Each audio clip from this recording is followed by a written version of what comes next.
Bonjour chers amis traders, comme chaque fin de semaine, sauf que je suis à la bourre de 2 jours, analyse rapide du Bitcoin, du DAX, de l'euro-dollar et du SP500 pour la semaine à venir, en mode investissement et en mode trading. On commence avec le calendrier économique de la semaine et quelques discours potentiellement impactants sur la volatilité, notamment les discours de la Fed, de camarade Powell et bien sûr de l'équivalent en Europe. Donc ça c'est cet après-midi, mardi 27.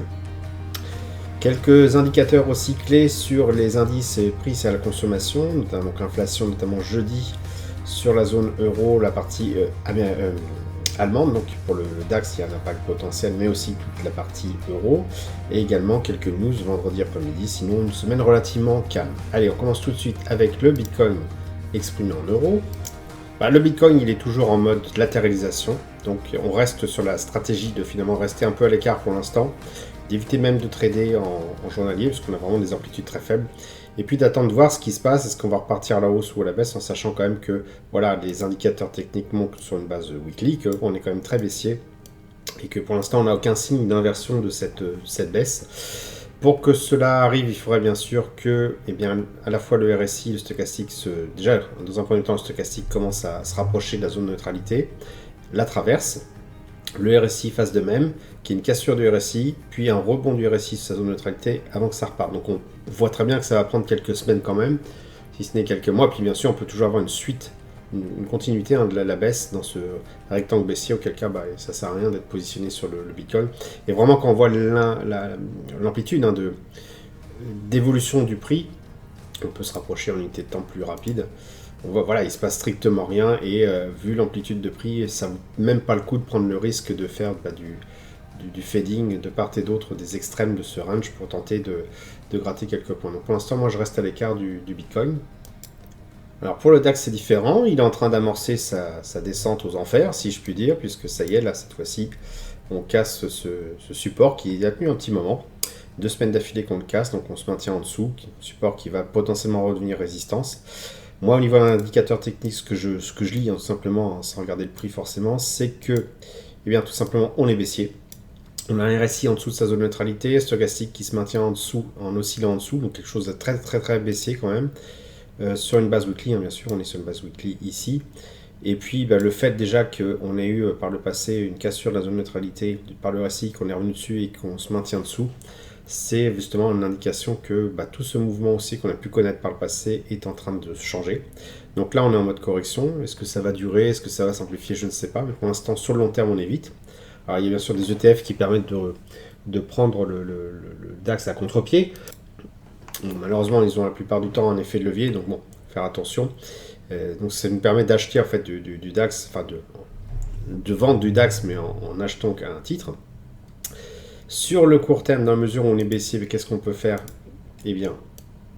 On va, je pense, idéalement, le plus simple, c'est de swing trader, c'est-à-dire qu'à chaque fois qu'on a un mouvement comme ça d'oscillation, voilà ce qu'on a ici, hop, le stochastique, quand il revient, il repasse en dessous de son signal, ça peut être intéressant de tenter évidemment un momentum baissier comme ça. Donc c'est le cas par exemple ici, c'est intéressant, ici aussi. Alors attention au volume par prix, si entrer en position là où il y a un gros volume par prix, c'est risquer tout simplement d'avoir des oscillations comme ça et de se faire sortir.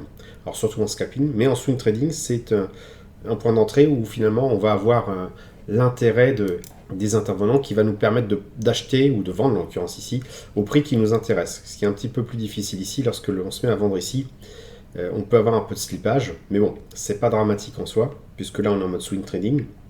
Donc ce qui compte, c'est de profiter de l'oscillation qu'on peut avoir comme ça un petit moment, et à chaque fois qu'on vient en haut, de tenter de viser un mouvement comme ça baissier jusqu'à ce qu'il s'arrête, tout simplement. Donc on voit ici qu'entrer en position là, donc quand même 22 août, on est toujours sur un flux baissier. On le voit avec le stochastique et le RSI en dessous des zones de neutralité. Donc ça, je pense, c'est typiquement le genre de mouvement à prendre. Et puis en scalping, bien sûr, là, on va pas faire d'informations là-dessus, puisque c'est vraiment trop proche du prix pour que la vidéo soit pertinente. Finalement, 20 minutes après que je l'ai faite, elle sera plus du tout pertinente. Donc restez sur cette optique-là, quelque chose de baissier sur le long terme. Et puis en journalier, donc même en intraday, visez plutôt effectivement des oscillations comme ça pour faire du swing trading. Bon, ben, concernant l'euro-dollar, on a le scénario que j'envisageais, c'est-à-dire qu'on casse les 1 et qu'on se maintienne vraiment en dessous. Le dernier support qui avait l'air de tenir autour des 0,99, eh bien, il a cédé, hein, bon, par deux fois, hein, puisque la semaine dernière, il a commencé oui, surtout la semaine dernière qu'il a cédé, et puis bon, là, il se maintient dessous. Donc, on est vraiment sûr que ce support-là, ben, maintenant, il ne va plus beaucoup nous poser de problème pour nous, les baissiers.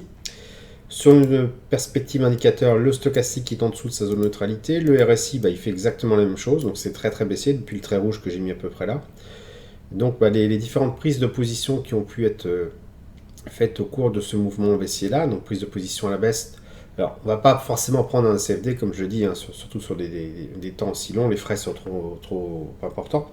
Mais on peut tout simplement acheter avec nos petits euros, nous les Européens, acheter du dollar. Ce qui fait que finalement on vend de l'euro-dollar et du coup on profite de cette baisse de l'euro par rapport au dollar pour dégager un bénéfice. Donc quoi qu'il en soit, tout l'instant toujours baissier, mais alors jusqu'où cela peut aller? Ben, finalement, voilà, il n'y a pas de précédent. Hein. Certains économistes parlent de 0,50, je ne sais pas comment ils calculent ça. Là on ne sait pas du tout.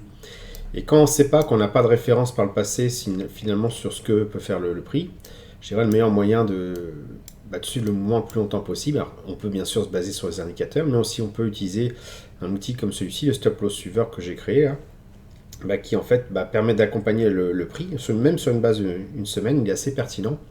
On le voit également ici, lorsque on était plutôt à la hausse.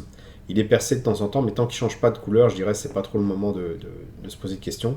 Et là, en ce moment, ce n'est pas le moment de se poser de questions. On est vraiment dans un flux très très baissier, et donc continuer à acheter du dollar me paraît pertinent.